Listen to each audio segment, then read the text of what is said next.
Drogba indirdi ceza. Snyder. Snyder gol! Allah'ım gol!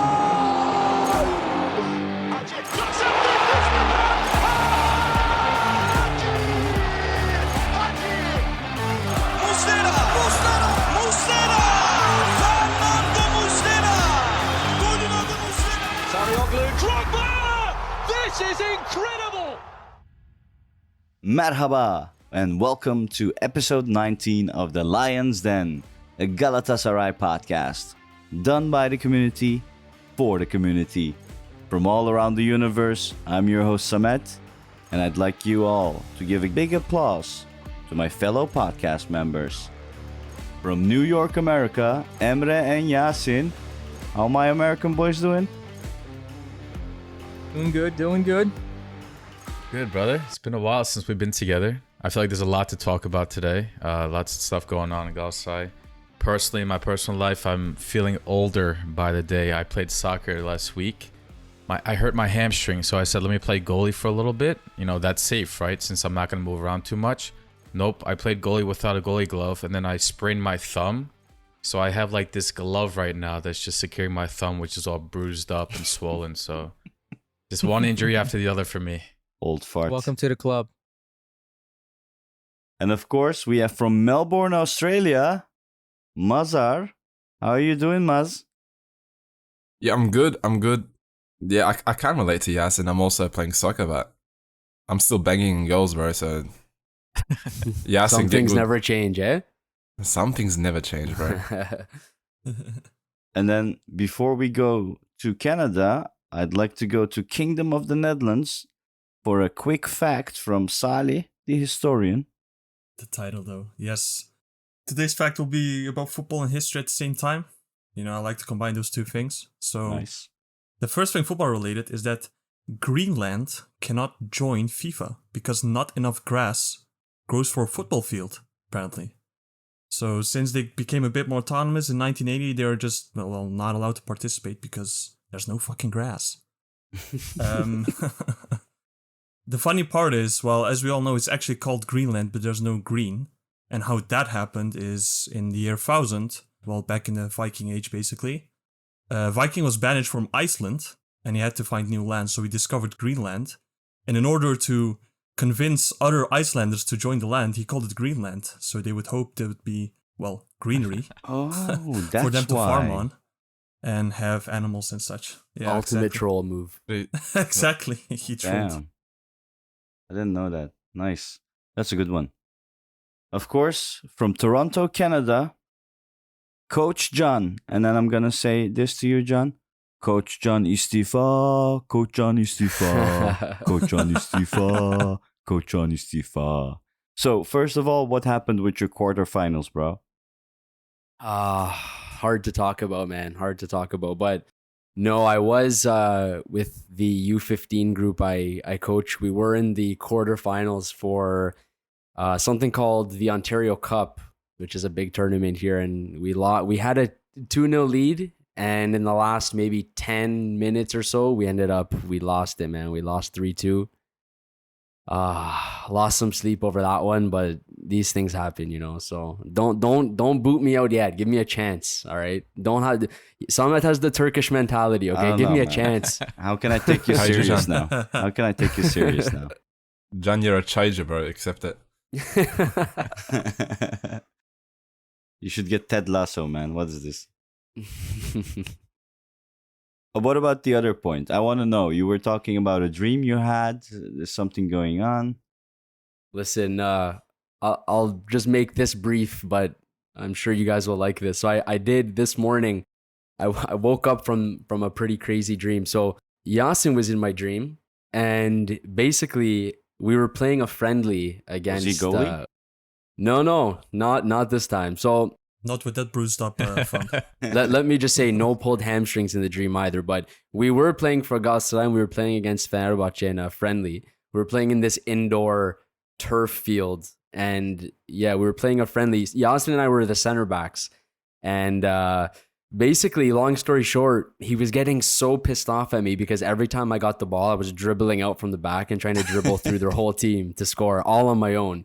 and he was yelling at me, giving me shit. So just before halftime, I dribbled through the whole team and I scored.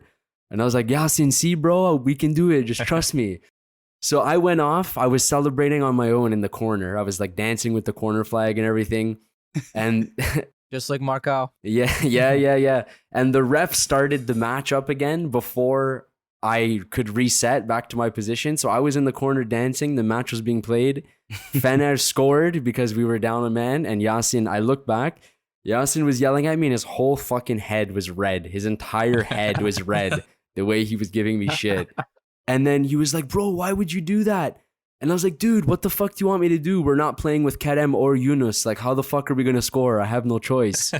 And he was he was blasting me. So that's how I woke up this morning. Damn, even the refs fuck you in your dreams. Yeah. Exactly, bro.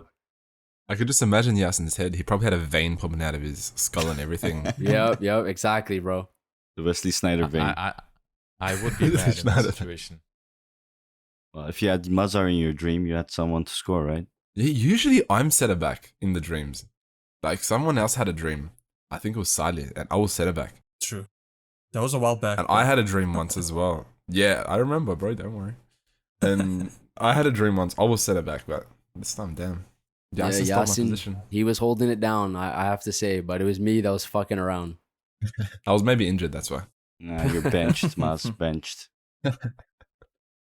All right, guys. It's been a while since we've done a podcast.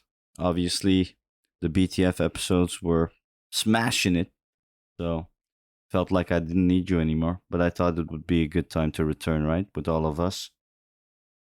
So what are we going to discuss today? We had a shit ton of news. So I'll quickly go over some of the main ones. And please feel free to jump in where I missed anything.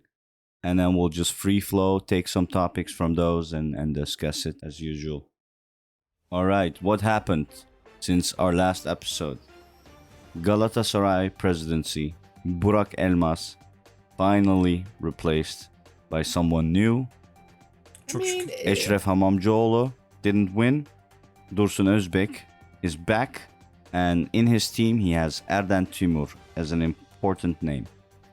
Next up, Dominic Torrent, also fired and replaced by Okan Buruk.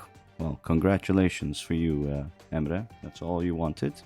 Thank you. With him, his team left. Albert Riera also surprisingly left, as there were rumors he was going to stay. And there's also rumors that Torrent didn't want to take any discounts on his termination. So we don't know the exact details there, maybe yet. Ayhan Akman is also reported to be part of Cenk Ergün's team. And we have some rumors. Marcao is supposedly leaving.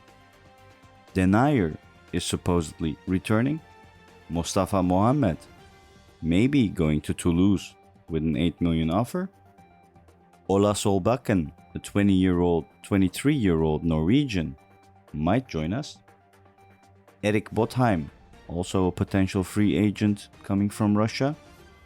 Mert Müldür, also spoken a lot, Turkish right back from Sassuolo.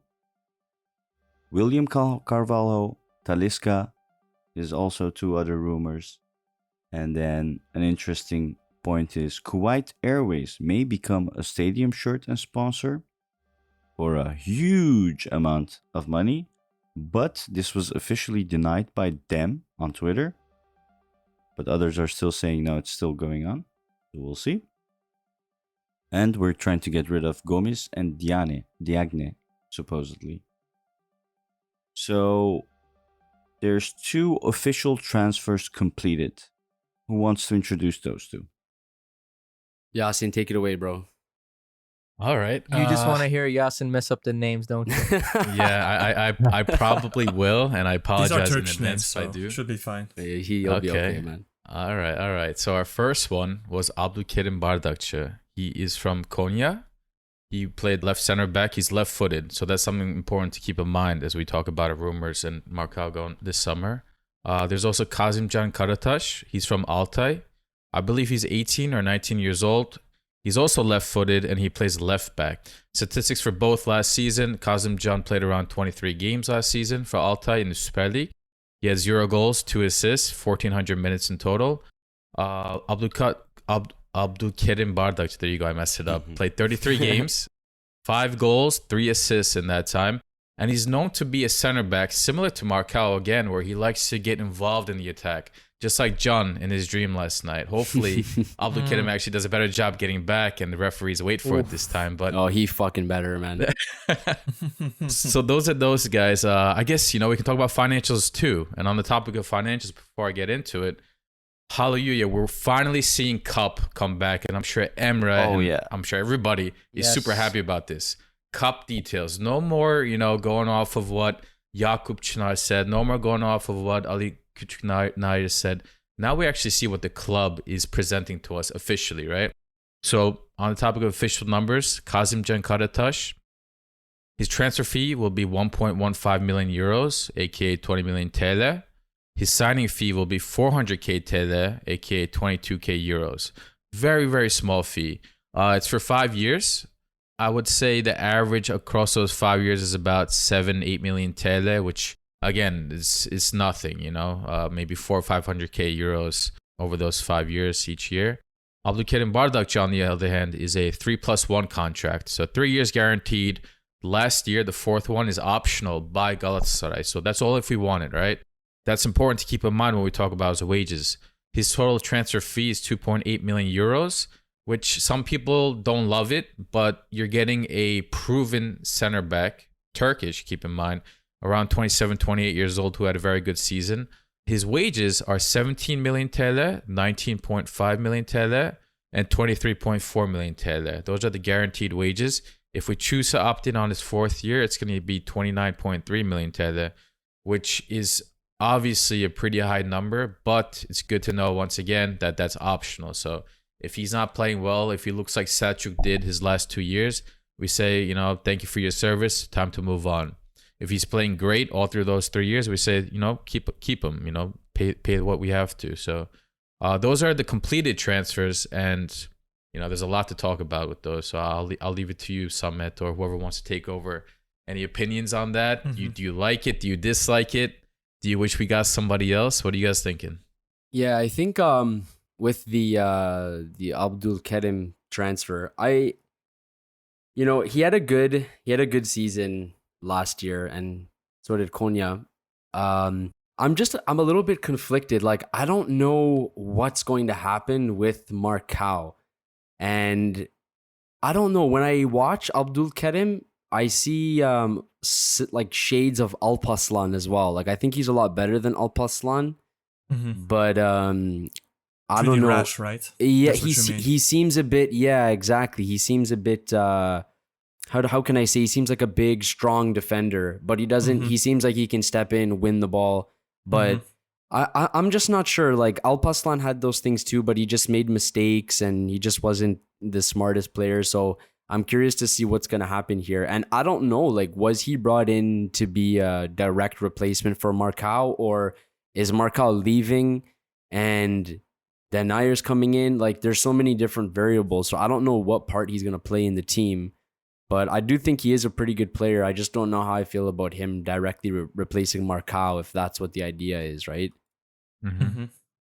I personally think the idea is that Samet also mentioned it. I think, right? Luyendama, the Arabs didn't decide to buy him, so I think the club will still try to get him out of the club and basically have Abdulkerim, if Marcao is staying at least, as like a third option, or just a rotational player. On the other hand, you might also think, well, why did we then pay 3 million for this guy who's on 17 million liras, which is nowadays, I believe, €1 million? That's kind of high then for third center back. So I do get your point on it being a bit conflicting, because we just don't know the future of our other 2 center backs yet. What's going to happen with Marcao? Nelson, we haven't heard about anything really so far, so it's mostly about Marcao in this case. Yeah, I think the issue is also the foreign quota.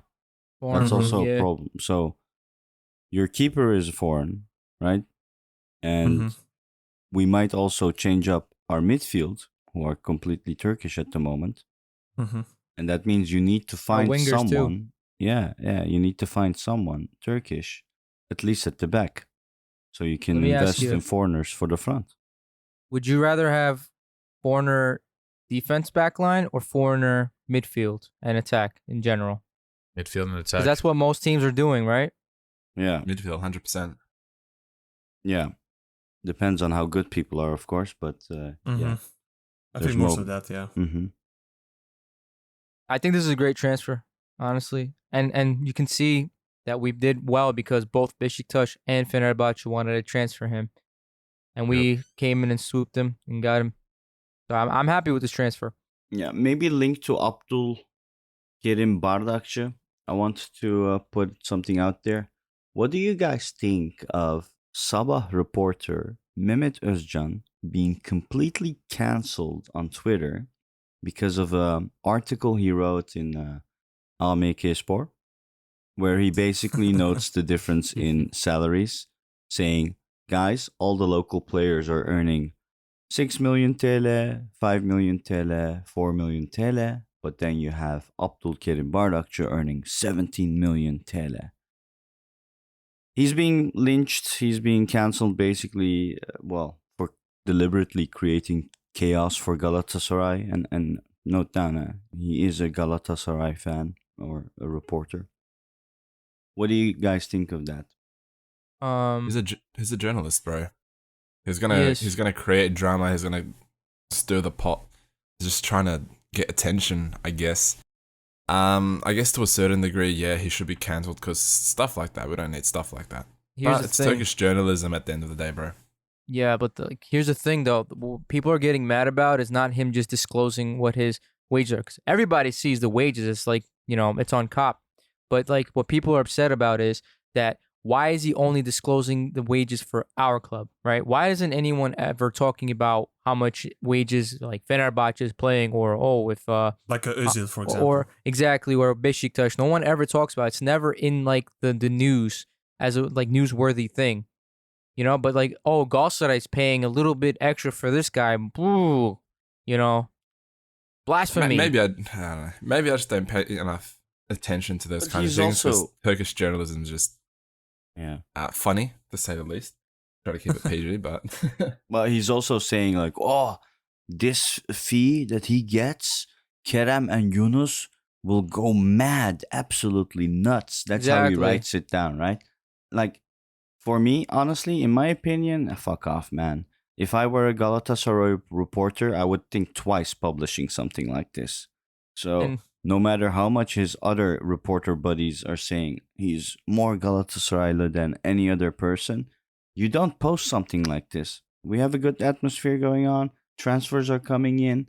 What is this? What is your intention? This is Here's the bad theories. intentions all over the place, man. People think he's being paid to say all those things, and maybe that's right, maybe it's not. Like, how are you gonna compare Yunus and Kerem to Abdul Kerim? He's like 28, 29, right? Obviously, he's gonna earn a little bit more than them. Of course. You know what I mean?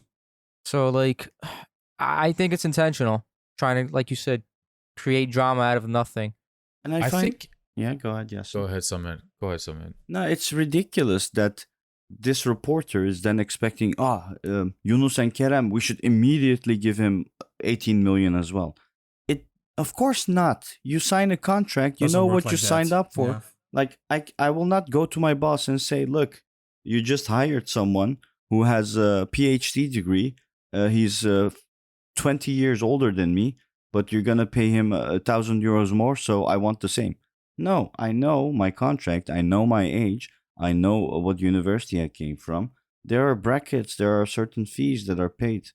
And if I have a contract for 3 years, sure, I'll wait it out and then, apply somewhere else or ask for a new contract. That's how it works.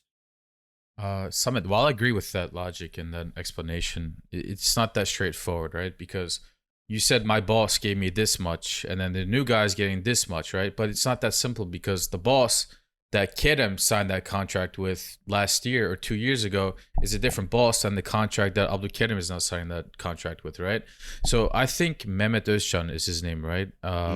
Although he's kind of exaggerating and maybe bringing up points that don't need to be talked about, like this person makes this much money or this person makes that much money. I think what he's trying to get across is the idea of, listen, new management is great and all, but there is now a mismatch in the structure and the salary cap, if you will, of what Galatasaray and the prior United teams, which would be Burak Elmas and Mustafa Cengiz, what they were willing to dish out, trying to keep their salary, total salary, under a certain margin, right? Now you have Dursun Özbek, and yes, maybe he's come with a little bit more money, so he feels a little bit more comfortable doing these contracts, but it's true. I mean, like, if you guys look at the rumors, we'll talk about the rumors in a bit, but just looking at these contracts, like, it's Kazım aside because he's a rumor and we only have Abdülkerim to go off of. But, like, if you look at his contract, you have to question to yourself, would Burak Elmas or would Mustafa Cengiz have paid him that much money before? They would have to. And the euro, maybe. Turkish lira difference, that's the problem.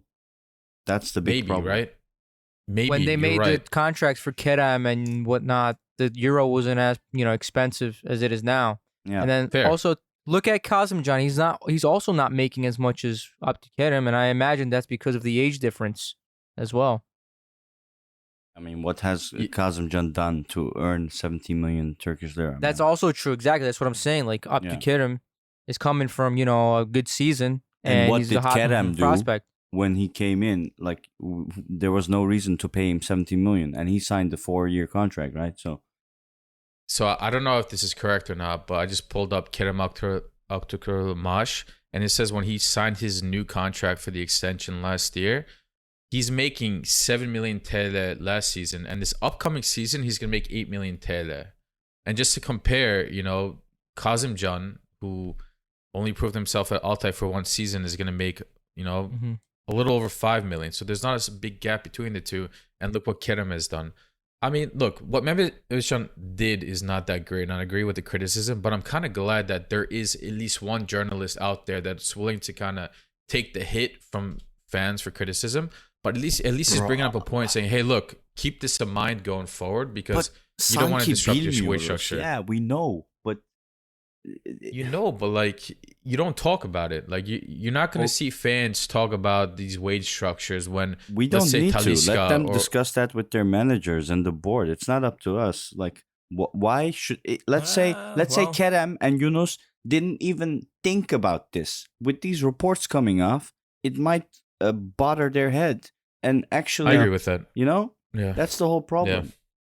He could have also went a maybe he different was route. happy until this report came up. What if he made the report and say, oh, look at what foreign limit is causing for wage structures. This is what this team has to pay for, yada, yada, yada. That's that exactly would have what I been was gonna say. more acceptable than him just saying, oh, it's going to create chaos. It's like Inception. Like, he's like implanting a fucking idea into their It's gonna be a head. self-fulfilling prophecy with how he wrote it. Yeah. John, what do you think about this, bro? Before we move on. I think that almost every Turkish reporter is a crook. I think Dursun is a crook. I think no one should give a fuck how much Abdülkerim is making in TL because it's fucking worthless anyway. That's pretty much it. That's all I have to say about it, man. Mm-hmm. All right. Sounds good. Welcome to the TED Talk. I will happily move Yeah. on from that. Mhm. Yeah, same. I think we dwelled too much on this topic. Yeah, you know what we didn't note down? Emir Tintish leaving. Who's I that? And that is That's from it. the youth, I think. Forget about it. Just next thing. Yeah. Forget Next. about it. Yeah, Forget next. about They're leaving. Samet, I don't care. That is a good point, but I think that can dive into a much deeper and lengthier conversation about our About youth, the youth, yeah. and the problems that we have with it. And I'd be happy to get into that in more detail later, but this can go on and on. One thing I love though with Okan Buruk coming and seeing him very close to the youth, that's very important thing he's doing in my opinion, Yeah. and it's Yeah. nice to see as well that someone is at least picking that slack up. It is, Sure. but wouldn't you say it's a bit risky considering his contract? He has a 1+1 deal. He sort of has to really perform this season, and doing it with players who've never played, actually, isn't that kind of risky? I mean, I like the fact that he's obviously the pictures and everything, he's integrating youth, etc. But it's a 1+1 deal. I don't know how much is He actually doesn't need going to to be play true. him, Salih. He doesn't need to Yeah. play him. It's I the know. attention that he's giving that's important. Keeping him in the club and talking with them, their futures and their planning. Because the main point Emir Tintic said was, yeah, we were waiting for months, and we never got a reply on anything. I'd love to still keep on playing with Galatasaray, but they never offered a professional contract, which is ridiculous. And to also debunk what every Turkish journalist is saying, yes, they can actually give professional contracts to U16, U17 players, 3 years. After U20, U18, it can be 5 years. So it's also bullshit that they're saying you can't give under 18 players a professional contract. So, yeah, they don't need And to just play. to answer your, yeah, and just to add on to that, and maybe it dives into more of the conversation around Okan Buruk, but Okan Buruk, the difference about him compared to Torrent or a lot of our prior coaches is maybe he signed a 1+1, but he's invested in Galatasaray. You know, this is his youth. He spent a lot of time here winning trophies, and even if he doesn't stay past the next year or 2 years, he still cares about this club and he wants the best for this club. And that's what more can you ask for when you're looking for a coach, or you're maybe on the fence between a few options, which we were, you know, a month or two ago. We had a bunch of options, but we ended up going with Okan, and Okan is the only guy who can really say, yeah, you know what? If you fire me, that's okay. I still care for Galatasaray going forward, just the way that Fatih Terim did for years when he was coach and when he wasn't coach. So, you know, and then just one more note from me is, by showing that he's invested in these youth players now, he's also sending a message to the Yönetim saying, hey, look, I signed a 1+1 with you, but I'm kind of going about my future here as if I will stay longer because I do want to stay longer. I see my future here. So, you know, Torrent didn't do that last season when we had nothing to win and he was criticized for it. Everybody's saying, where's all these youth players? You are in 13th place. You're not going to win the league and you're far from top 4, top 5. Why don't you just play, you know, Hamza? Why don't you play this guy? Give him a couple of minutes. Let him smell the field ahead of next season. And that was a criticism that he got. So it's good to see that Okan's doing something a little different from the get-go. No, of course. I mean, I'm not saying it's a negative thing. I'm just saying, like, just based on his contract, I hope it's the right decision that he makes. But of course, I'm happy to see youth players being involved. Seeing, well, hopefully some players from our academy actually go to the, well, first team, so to say, or the A team. So Yeah. Look at it this way as well. He signed the 1+1, but the standards are so low. I think he'll do good enough to deserve the extension, to be honest. But I do agree with you. I don't think it should have been a 1+1. It should have been at least a 2-year deal, because we know how good Okan Buruk is. yeah, and on that, right, that's a 1+1. So what would for you guys be acceptable for him to have an extension? Like, what position, or, you know, what do you expect from next season with him then? I'd say top 5 at least. Top 5. Like, for me, it would be just to reach European football would be just a good benchmark. So You have the to thing be is, first or second for that now. yeah. Well, not necessarily unless you want to go to Champions League, but, well, you got to remember this season is going to be the 100th anniversary of, you know, the founding of Turkey, and everyone is going to want to be champions, right? So anything less than that, I think, is going to cause a lot of problems for Okan.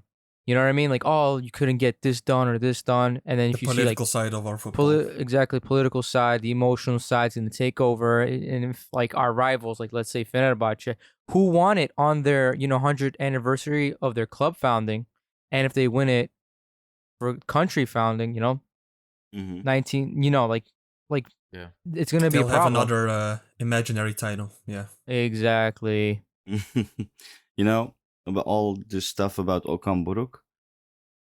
It's nice that he's here. I don't know yet if he will be successful. I was Team Torrent for a long time. I think he did deserve another year with us to at least run out his contract and see what happens. But I with don't know all about that said, I can tell everyone here, go and place your bets on Galatasaray becoming champions, because that's gonna happen 100%. If you lose the bet, I'll reimburse it. I'm so true, like I'm so sure of myself. And the reason why I think this is Dursun Özbek, that slimy sleazeball, that yağlı surat, 100% made some deals with some other crooks within the Turkish political environment, and it's already written down that we're going to be champions this year. I mean, there's lots of Are you projects. saying Oh my Dursun God. Özbek is doing shike? Nah, I'm not saying she. No, of course what's not. What's being Well, insinuated what else is here? can it be? No. Bro, That's this is a professional podcast. You can't make those kind of assumptions. no. It's I'm a Turkish Yeah, I'm just reporter. joking. Don't forget, Mas. So Samet, you mentioned making a bet, right? Yeah. I am a betting man. I don't know if you know that. Yeah, but Yes, no, you no, are, not really. no. But you're you're too big, man. Come on, I cannot reimburse you that if you lose.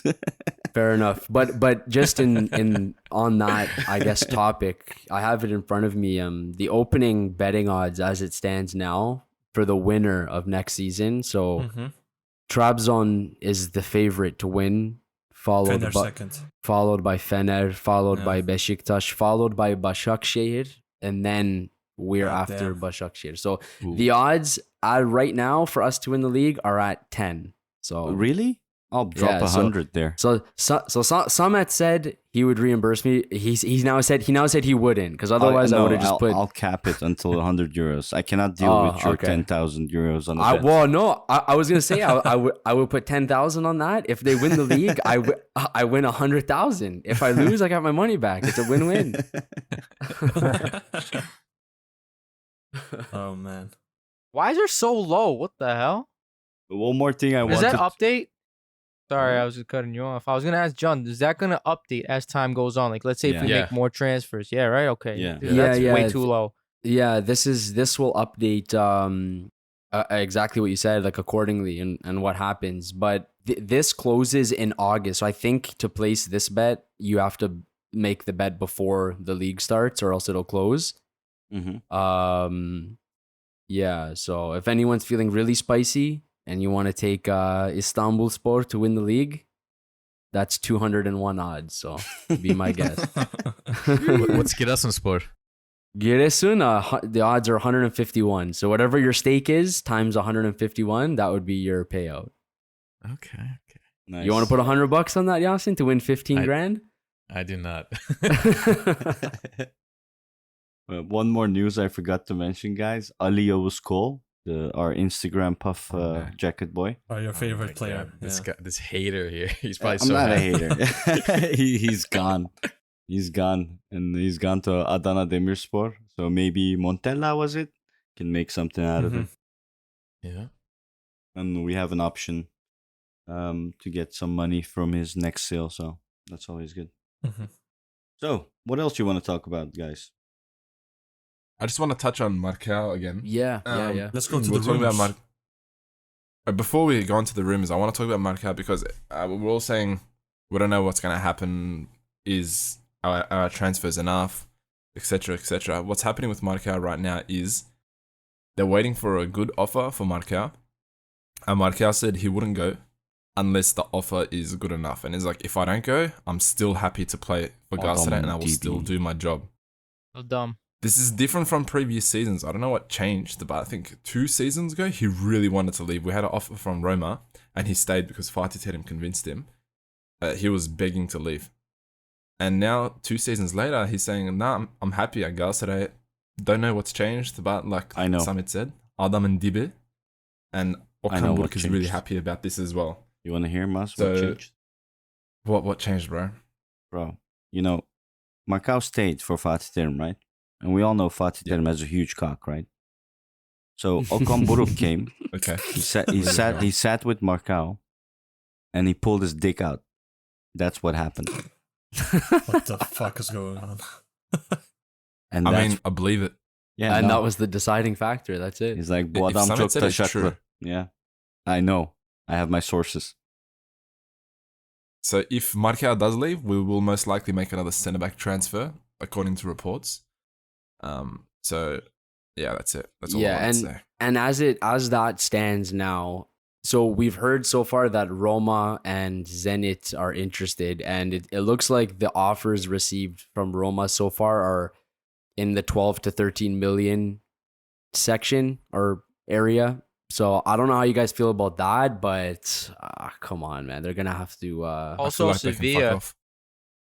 Yeah, exactly. Exactly what Muzz said. They can fuck right off. I mean, they're gonna have to increase that offer if they want him. But like the news that just came out today, unlike what Samet said, I don't think it was in person, but over the phone, Okan spoke to Marcao and they agreed. Like Marcao call. said, if Yeah, FaceTime probably his dick. yeah, that's probably what that's probably what happened on the Zoom call, right? Yeah. But yeah, Mark, there was the understanding that if the appropriate offer doesn't come in, Marcao says he's ready to, resume his role in the team again. So I don't know. I think now would be a good time to sell him if we can, but it just seems irresponsible to sell him for something like that, like 12 or 13. He's worth more.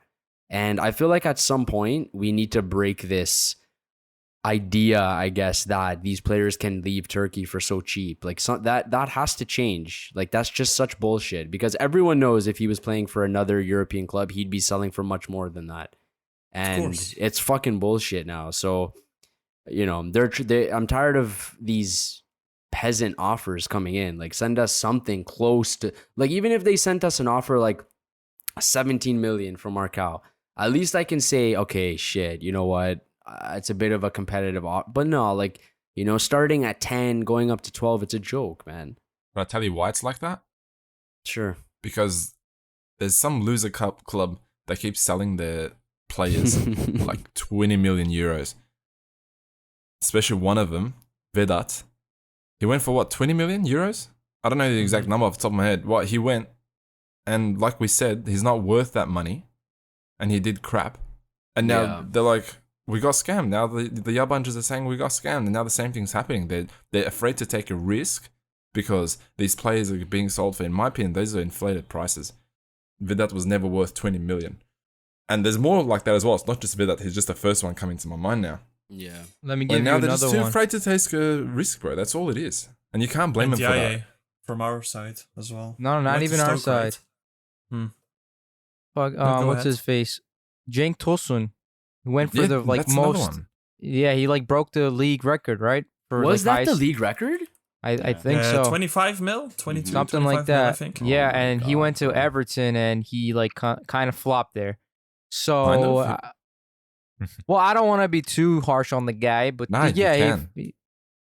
he fucked it up completely, and people were just completely shitting on him constantly. And I think that England's like hands off the Turkish players, and then I think that just goes down to the rest of the leagues. Like, I feel like they're only interested in like really, really young players, like, when Cengiz left or like Ozan, stuff like that. They're not going to really Çağlar. take, Yeah. yeah, exactly. They're not going to take big risks on, Marcao or some like other player. Mm-hmm. So I don't know. Yeah, that's a difficult situation to navigate, man. But I don't know. I mean, the stats are there. It's not like even when Vedat went, or like Cenk Tosun, like that season Cenk left, he had a pretty good season, but we're talking about Marcao, who was putting in these performances all the time against these top teams, man. Like, you can't deny, when you look at the scenario we were in Europa League, and you look at how that ended, you just can't, you can't deny it. He put on defensive clinics every single time he was on the pitch, every time. He was the highest rated defender in the team of the competition afterwards for Europa League. Bro, Like, I just don't see it. It's weird, man. There was this player who went from Rennes, a French team, to Mhm. West Ham. I think it was a Moroccan dude, 26-year-old, called Naif Aguer or something. Sold for 35 million euros. Absolute bullshit, bro. Exactly. And I do have to say that's the Prem though. Like in the Prem, they have a shit ton of money. Like if there's a player in the Prem that's doing bad, it's also hard for those clubs usually to sell them off because their wages and everything is so ridiculously high. But for our player to leave, let's say to Spain or France, it should be more easily doable. But like you guys said before, we've just had a lot of, I mean not a lot, but we have some decent flops go outside of Turkey. Also, our prestige as a nation in Europe has been declining steadily Yeah. over the past few years. I mean, last season was definitely a good season from our side, but let's not kid ourselves. Before, we've been pretty much, kind of humiliated sometimes, by those bigger clubs in the Champions League. So for me with Marcao, 12 to 13, yes, I do agree is on the low side. I would try to push for 15, but I think that's probably max that we can get for him. A player who's 26, kind of in his prime, but with 2 years left on his contract. If we don't sell him now, I don't think we'll be able to sell him at all. So He won't extend his contract either. yeah. I feel the same about Kerem, honestly. Okay, that was a interesting switch to Kerem now. No, as in those two have really peaked, I feel like, in value. And considering that we don't have Europe, Mm-hmm. them playing for us another season will do nothing for their value and for us being able to sell them. So it's unfortunately, this is the best time to sell them.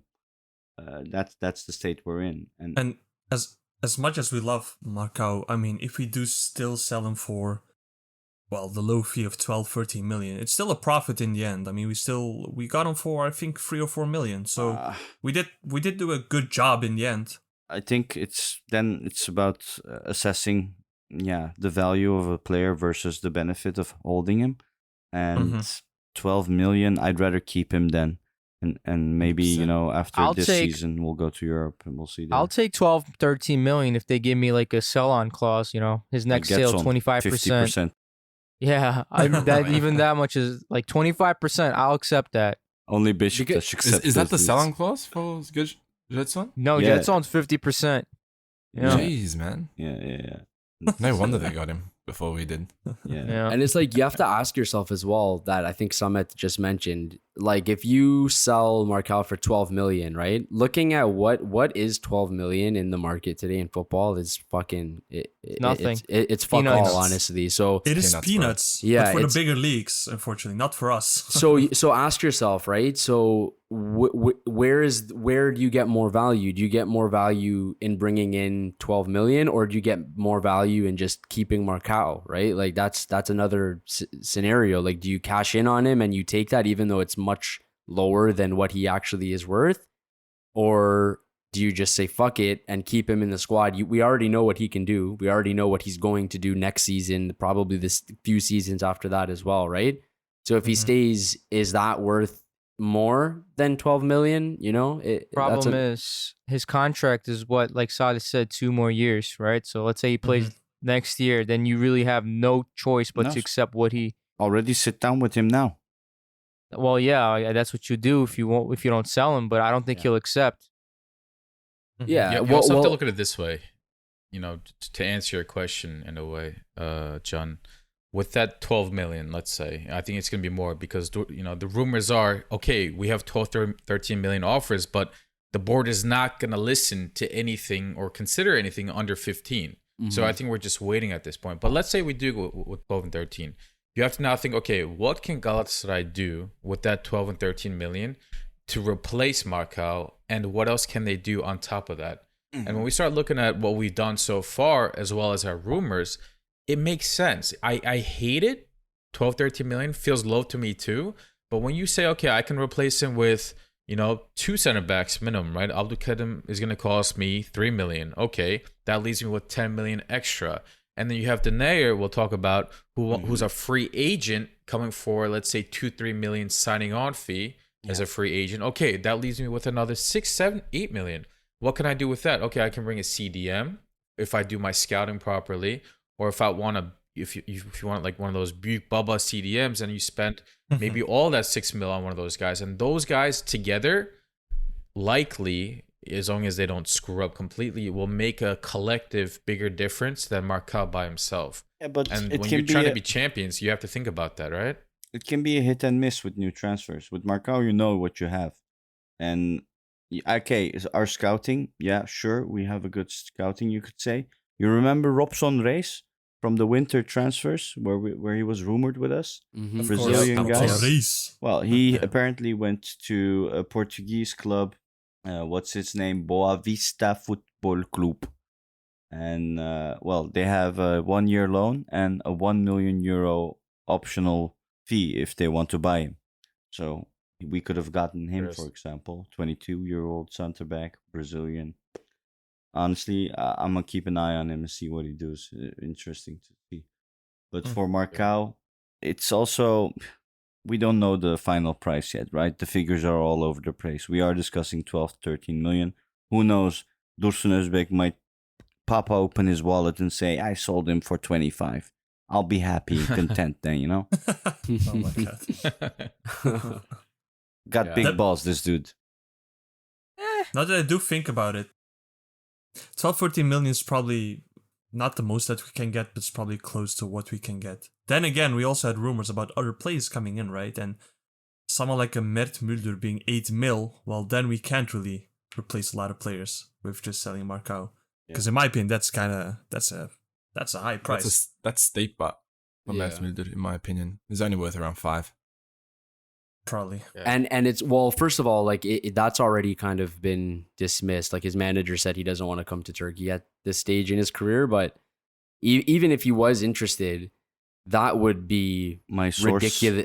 That would be ridiculous business. 8 million for a fullback. Although I think he's very good, that is not what we need right now. We need a lot of reinforcements in the midfield. So that would just be a weird transfer, like unnecessary. My source says he's with us, though. Oh, really? Yeah, man. The same- source, bro. The same I Ross cannot Barkley disclose. source? I Yes, cannot- I know, John. I was just about to say that. No, that was a mishap. That, you know, A mishap. Yasin already explained like how reporters sometimes, it's part of the job, Well, I know we also have, if we can move away from that, another transfer that has been heating up a lot is Solbakken, which I know Emre really wants. But let me ask you guys a question. So we have this 23-year-old winger, right? Norwegian. And where do you think he fits in the squad? Like we have, obviously we have Kerem, who we haven't really heard any rumors of him going. We have Yunus, who had an amazing season last season. Mhm. And with the foreign rule and everything, I would imagine that they would be starting. So where does he fit in? Where does Solbakken fit in? Is Nowhere. he... Look, John, Yeah. let me tell you this. All these rumors we're hearing, they're not like 100%. Like you have plan A's, plan B's for when Yunus is sold or Kerem is sold. At the moment, Cenk Ergün is going through whole Europe, putting his dick on the table and saying, "Look, we might buy him and him, but we need to sell him and him before we do that." So, Ola Solbakken, Okay. he can fit with our team, but if we sell Kerem, if we sell Morutan. So I think these are the discussions that are going on mainly. Okay, so in your opinion, so how would he then fit in? Who would you sell? Or would you just keep the squad like it is? Because like I'd John sell said before, Kerem. you sell Kerem. Okay. Yeah. okay. Peak. I don't think we'll get any more money from him. But there's also a thing. Everyone is saying there are no official offers for Kerem. So Which is surprising, really. And they He had a link great it. season. Yeah. But just just thinking about it, like if Kerem stays and we do end up completing this Solbakken transfer, right? Let's just say that Mhm. happens. Where does he fit? How is he used? When is he used? Is he just used in rotation? Do we rotate those three wingers? We send them Like- to Eyüpspor. Yeah, I guess so.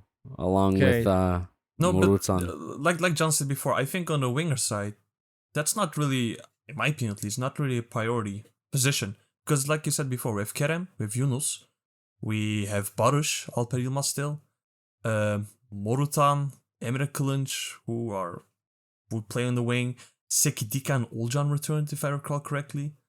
Like, I think we have enough wingers for the moment. Just listen to yourself. Like those Yeah. names you listed, man. Apart from Yunus and Kerem, like the rest of the guys, can you really count on going into the season? Transfer window closed. Tamam. We're in August. We're in September. We're in October. God forbid one of Kerem and Yunus got hurt, got red carded because of the refs, anything, right? But they can't play 5 games. Are you gonna trust any of those guys that you listed after to No. be able to step in and say, okay, you know what? I'll wait till January for those guys. And I don't think I'm confident that we won't lose points, major points, because of our lack of winger. Like, I don't know. It's just risky to me. And I think, even though we're not playing in Europe, we still do need somewhat of a solid option off the bench for every single position on the field, whether that's center back, whether that's winger, or whether that's striker. I think you need to have at least one solid guy to be able to compete. And maybe that guy needs to be a younger player like Solbakken. So to answer John's question, if we have Yunus and we have Kerem and we have Solbakken, how do we play that? Whoever's best in training at that point, you rotate it. Whoever's in form, they play. Fortunately for us, I don't think Yunus, I feel bad kind of picking on him here, but Yunus is kind of positioned because he's a youth player. Maybe he won't complain as much as like a foreign transfer would over lack of minutes. Mm-hmm. And if one is really good, then you say, okay, you know what? We'll sell him in the winter and the summer, and then we move on from there. Mm-hmm. You're going to have backup options. It's tough, but I think we have to keep that in mind. And same thing is for center back. Like, I'd like to I don't make know. one do more agree with you. prediction, and that's Sekidika will surprise all of us this season. I'll tell No, you that. impossible. This guy. Jesus Impossible. Christ, Sekidika. Impossible. Go ahead, bro. Maz. Yasin, although If I I do may, agree with you, Yasin. Oh wait, Yeah. Maz, you go first. We do need backups. That's correct. We need Yeah. a backup centre back. We need a backup number 6. We need a backup number 8, winger, whatever. Right, man. But we don't have the luxury to be spending money on them right now. You're gonna say why? It's because our midfield still sucks. Mm-hmm. We need a True. number 6. We need a number 8. We don't have a lot of time, and we don't have a lot of money. And I don't need to explain to you guys how important a midfield is. Most of why last season was so bad is because we didn't have a midfield. When you have a bad midfield, your strikers aren't going to perform. When you have a bad midfield, you're not going to keep possession of the ball. When you have a bad midfield, your centre backs are under so much more pressure. If your centre backs are under pressure, your goalkeeper's under pressure. It just, everything falls apart. It's really the backbone of your team. So when I say things like, yeah, Solbakken's good and whoever else is good, but we need to prioritize ourselves, yeah. And I don't see a Exactly. lot of moves being made for a number 6 or a number 8 or a number 10 for that matter. We need We all of talked them. almost an hour on wingers. By the way, And- before you guys continue, I just have to make sure this gets across. Solbakken is a free agent in 6 months. Yeah. So we're trying to buy him now for the cheap. And if we can't do that, the rumor is, okay, we'll wait till January. Of course, things get a little bit complicated then because other teams are going to be interested in a free agent too. But the rumor is we're trying to wrap this up for 1 to 2 mil max. So I think that's okay. But I agree with you. You're right. There's other priorities than a backup Midfield, About winger. bro. wages though. Nobody's talking about the midfield, or most important. So what Maz basically mentioned, that's what I wanted to say back. Like, I'm not saying that Solbakken necessarily is a bad player. I'm just talking about priorities. And I think on the wing, just like you said before, we already have Kerem and Yunus. Having a good backup is nice, but I prefer for us to have, first of all, first 11 quality midfield and a striker. Like, we don't really have a great striker at the moment. We also need that. After we've fixed those problems, then yeah, sure, we can look at the backups. And Solbakken would be an attractive option, seeing his age, how he performed in Europe last season, especially against Roma, for example. And he's a free agent in 6 months, just like you guys mentioned before. So Nah, we don't need a striker. Okan Buruk is known as the striker bender, so He'll make one I out know. of thin air. Mohamed's got an Although- offer for 8 million. Yeah. And while I agree with you, Samet, the rumor is, again, going off of rumors, that he wants both Jagne and Gomes off the team. He wants new strikers altogether. So, Oh, yeah. What I heard is he wanted to see them perform before he makes his decision. yeah. But yeah, They're I in mean, you camp guys right said- now, right? In Austria. yeah. And on top of that, before I forget, Okan had an interview this morning, and they asked him about Jagne, and he said Jagne is clearly not ready because he's been obviously sweating. off Playing in our Africa. books for the last 6 months. So he touched on that. He made it clear, okay, look, Jagne is not ready. We hope to get him there. So that's not the most promising piece of information heading to this season, not knowing who our striker is. So I do expect to see a striker purchase sooner or later. Yeah. I mean, And on listen, that, Go Oh, ahead. yeah. Go Emre. ahead, Emre. Yeah, can I finally speak? Thank Of you. course. Of course. I mean, look, you guys are saying that, oh, the wingers are not our top priority, this, that. I mean, I would rather get cheap alternatives for our wingers. If we have the opportunity, go after him. You mean Solbakken? He's really cheap, and it's a great opportunity. If it wasn't, Roma wouldn't be going after him yet either. And by the way, John, I don't want him. I hope he doesn't come because, you know, everyone I ever wanted never comes. So let's just say I don't want him to come. Yeah. So we have to go after these because then we can like put our full focus on our midfield. I think like Mas said, we need to put most, you know, of our attention there. If we can just get a few additions to, you know, like good reinforcements to our wingers or our strikers, that's good. We should take these opportunities while they're cheap. Yep. And I don't know. I don't really like listen, Yunus on paper and on like at Adana, he was good. But remember, Adana is not Galatasaray. There's different expectations here when he's going to play for us. Teams aren't going to be open, you know, going against us. They're going to be sitting back, parking the bus. You know, it's not the same atmosphere. So I can't trust Yunus. He's not proven yet. Once he's proven with us, then I can say, okay, he can, you know, be our main guy. That's what I think. I want to know more about midfield. Like, what are the main midfielders that were linked with us? The Talisca? Talisca, Gaye, and Ndombele from Tottenham. Yeah. Oh, yeah. Yeah, I think all of those are a long shot. I don't think any of those are actually going to pan out. But it is a curious thing why we haven't been like really heavily linked with any one particular midfielder. I find that very interesting, considering that's where we're really dying for a transfer. I don't know what's going on there. I don't know if it's just really low key or if or if there just hasn't been much work towards it. I have no idea, but I find it interesting that we're linked with players in pretty much every single position, like strikers, wingers, fullbacks, defenders. But where the fuck are the midfielders? Bro, You because know? we already have it. Bro, I touch, Emre Akbaba. Salih, Burak, yeah. Now, look, I'm going to make a weird prediction and a conspiracy theory here. And Yasin's going to love me for this one. It's a professional podcast. What are you doing? We gave up on that, bro. Go ahead. I think the reason we're going for so many different players and so many different positions is because of our... Ross Barkley. What should I call them? The loser clubs always trying to sweep up our transfers. Maybe it's happened multiple times in the past. And they might be just treading safely. I don't know. But I think that's it's possible. happening. Yeah, I think that's possible.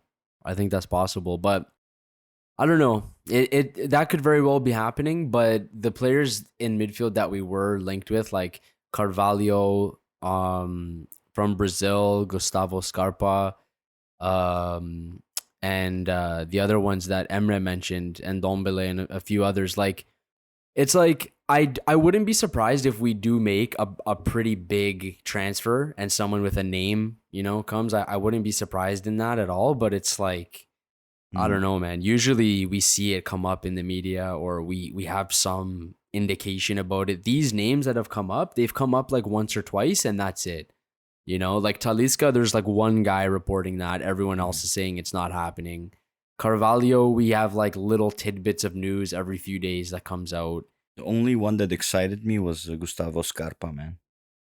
Yeah, I was pretty excited. Like this is my thing with the midfield. This is my idea towards it. And it fucking pisses me off too. It's like last year for most of it, we were playing with Thailand, Berkan, Chikaldao, right? And the biggest problem I have is that it's a really, really bad imbalance of players. And it's players that are all the same player type, more or less. And it doesn't work. But when they mentioned Gustavo Scarpa, I don't know if you guys have seen how he looks and how it looks like he plays.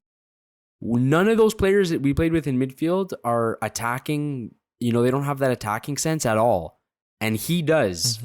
So, and that's the only name we've been linked with so far in midfield that is that type of player. We haven't been linked, like William Carvalho is not that player and Ndombele is not that player. Proper like 10. Yeah, and we've been missing that for so long.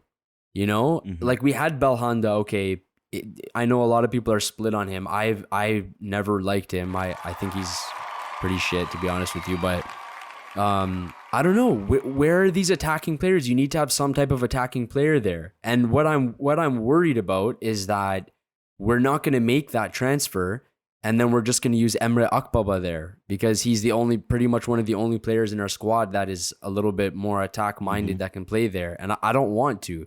You know, he had a pretty good season last season, but how many times are we going to do this? Like, you know, how many times is he going to leave and come back? And like, it's just, we need a solid transfer there. Like, someone needs to come in on like a 3-year contract that's here in the team. We have him and we need to work with that. And we don't have that. And I think that's such a huge issue for us, you know? Yeah, and you mentioned Gustavo. He's also in the same position as Solbeck, and his contract is also expiring at the end of the year. I don't know how we're not able to, like, you know, get these deals done. I guess Cenk Ergun's dick isn't big enough or something, because we're not getting any of these done. Should be getting these done, man. I have a feeling for the midfield, we're really waiting until the end to get those good deals out of clubs. Could be. Because that's also people can what we charge you usually do. more though at the end. Like they can charge you more because you're more desperate. But less. It's a double-edged sword. Yeah, exactly. It's a double-edged sword because he said they have 6 months left. They could get very desperate towards the end of the transfer window. It's just a gamble, really, and I think Dursun is probably going to play that gamble because what do we have to lose? A lot. You can't expect shit from Turkish club anymore, man. Everyone knows we're poor as fuck. Yeah, like the priority should be we need 3 players, okay? Like primarily for the midfield. We need 1 player that is an anchor in the middle of the pitch in front of our back line that is able to wins the ball, distributes the ball. We need another player that can hold possession that we can play through during build-up, that we know is responsible with the ball. He's not going to lose the ball. He'll maintain possession for us. And we need another player that can go forward, that can carry the ball forward, that can score goals, that can unlock, back lines, that can play the ball through, play it into spaces. That is a balance. That is a balanced midfield. If we can make transfers those type of players, then maybe we can start looking at other good opportunities like Solbakken and things like that. But unless we have something like that, I don't think we're going to do very much because everyone knows that the game it's won or lost in the midfield. So I really, really hope that the crook is not fucking around here and he's actually taking this seriously and looking to bring in these type of players. Because otherwise, I don't know what's going to happen. This is Galatasaray. I'll tell you what'll happen. All our transfers will be in the last 2 days, and we're going to get screwed some way, somehow. Yeah, pretty much. In the last 2 days, overpay for an old player that stays for one season. We'll miss a fax machine, and then our player won't be able to play for 6 months, something like that. Yeah. Don't worry, we'll get another Algerian. Yeah. Oh, yeah, exactly, bro. Oh, by the way, did you guys see Okay Yokuşlu? Yes. They terminated his contract. Do you think he will come to us? Is mutually terminated. If a manager is coming up to you and saying, "I've got this player," that's usually a red flag, and I would stay away personally. But and that's exactly what's happened. His manager has come up to Galatasaray and said, "Oh, look, Okay's free. You guys want him now? Haha." It's like, no, go away. I mean, it's the same thing with Denier, though. Didn't his manager come to us? Swedish streamer. And Denier wanted all this money for his wages, bro. Same thing happened with Talisca. He's on 8 million euros a year net. We're not paying that, bro. That's crazy. And I don't know how much Denier wanted, but Denier wanted a lot of money as well. Do you guys remember, like, last time Dursun was president? Remember we got all those transfers for Tudor? Did they all happen the last couple of weeks? I felt like they were scattered. Like, I actually felt like we got a lot of them done earlier. Yeah, no, we overpaid for those, though, dude. So much, dude, for those. Yeah. We did. But like in terms of a payment aside, I guess we did finish them sooner than later, right? Yeah, well, that's easy if you got the money. Financial fair play. Well, that season, our first game was against Kayseri, and we started with everyone. Like, everyone started in that match. Everyone was... We paid 8 million for Maicon. We paid 12 or 13 for Belhanda. No shit, you're going to close those off soon. Yeah. We didn't And get Feguli, that 4 wages as million well. a year wage, man. And Jesus. 8 million from Osmanlı back then. Shit. as well. Yeah, and then we sold him for 16. Don't forget that, right? Had Then we stolen. loaned him that was back. our last, probably our last big sale. Yeah. Yeah. But it was Dursun Özbek, so got to give Mhm. credit where it's due. Well, Yeah, I'll give credit where it's due for our financial fair play he put us in. Anyway, guys, I'm super happy Burak Elmas left. So Did we talk about Eric Botheim? no. Okay, so we have player Eric Botheim that there have a lot of people are saying that we've already got him, but the player terminated the contract against the Russian club, Krasnodar, I think. Yeah, I So, think UEFA we said pretty like much you can terminate any contract with Russian clubs. Yeah, so he terminated the contract, and according to some of the sources, we've agreed on terms. It's just we're having a couple of lawyers look at the papers and make sure we don't get ourselves into shit, because it's a huge, it's a lot of money if we stuff up the paperwork. So that's another guy that's most likely with us if everything goes according to plan, which it never does. So Yeah. Another striker, not a midfielder, by the way. there's a striker, 22-year-old striker. although I do think that would be a pretty good transfer, but I don't want to go in circles, but it's just the same thing as everything else. It would be great. I'd love the transfer. I'd be so excited, but where the fuck are the midfielders, man? That is my question. Where the fuck are they? They're on the way, bro. Maybe they're already here. They with better be. Berkan and Thailand. Yeah. Oof. Salih Emre Salih Akbaba. believes. No, Salih no, no. believes. Don't start. See, no. I knew Yasin was gonna start this, bro. I knew it. I knew Yasin was gonna start Nobody this. said Berkan. I don't even think Salih said Berkan before when he was going through all the other names. Is he still playing for Galatasaray? No. Yes, of course, bro. What do you mean? We still have BTC, bro. No, I think AJ? Berkan Taylan Çikaldağ means. I think Arda will come out of retirement and play for Stop. us one more year. No. That dude no, doesn't no. stop talking, bro. I'd rather I don't call Haji back. know. At least he doesn't have a Gubik. I'd rather have Okan play as a Yeah, player slash that's coach. dude. That's what I was gonna say. That is exactly what I was gonna say. Fuck Arda, man. Did you guys see that Yeah. photo of Okan in the thing, training? Yeah, He was playing. Yeah. He was playing football. My man's bringing that intensity into trainings. Bro, my man in every picture is smiling too. That's how you know he's gonna be the right fit for us, man. Just feel it in my gut. Yeah, I think Hopefully, everyone has good hopefully. vibes about that. Yeah. You know, I don't. What do you mean? Is Yeah. that the only requirement? Just smile? I could do that. Smile and wave, boys. You gotta bring the good Smile and vibes. But can you Madagascar. smile like that, bro? Like that? Yeah. No, like, that's a special smile, man. I can't do that. yeah. I look like a crook when I smile. Have you seen I'm the so Stefan happy. Kunst smile? I don't know if How he's can you happy or trust in that pain, guy? man. Actually, a football-related question that we haven't talked about. It's not necessarily Galatasaray related, but when are the fixtures gonna come out? Or did I miss July. that completely?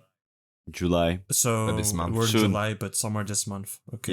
Yeah. And then we can plan our trip to Istanbul for the derby again. Yeah, I'm really curious because of the World Cup happening during winter, right? So how are they Mhm. gonna accommodate our league and European leagues in general? We will Yeah, I see. was thinking So, about that a while ago. What's gonna happen with that? Because I do know that the Prem starts earlier, for example. It starts already the beginning of August, while it's normally at the end.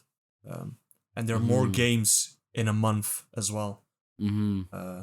So I wonder Okay. what Super League's going to do with that.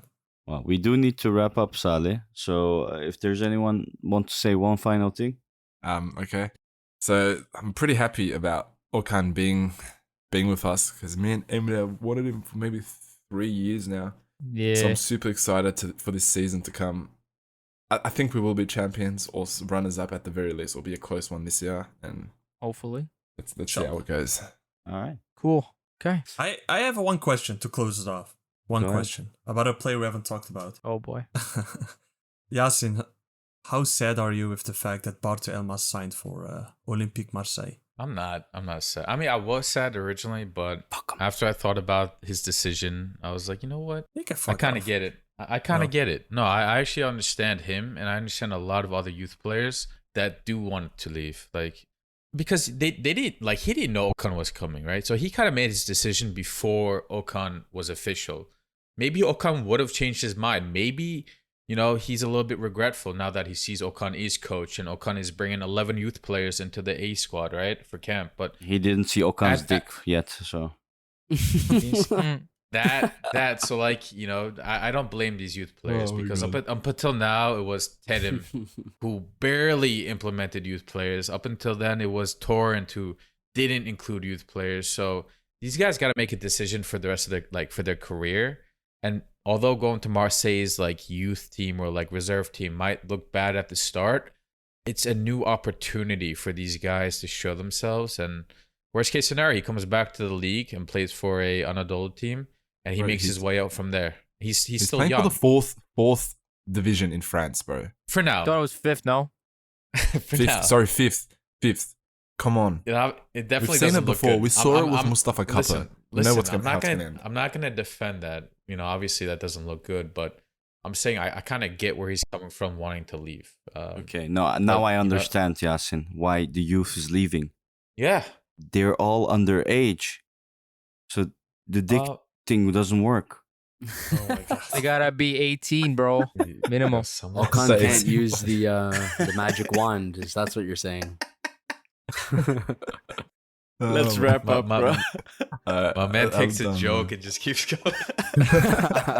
We're gonna get canceled by tomorrow. I swear, For bro. real. Okay, Yo, I'll rate why is this. that guy host Samet like always making dick jokes? I'm married, guys. Don't think of anything. Anyway, all right. I'd like to thank you all for making time. I'd like to thank you, the listener, for making the time and listening all this way through. And if you want to collaborate, if you want to support us, you can check out our Twitter at the Lions Den GS or on Instagram, same handle. And well, we're back and we'll see you next week.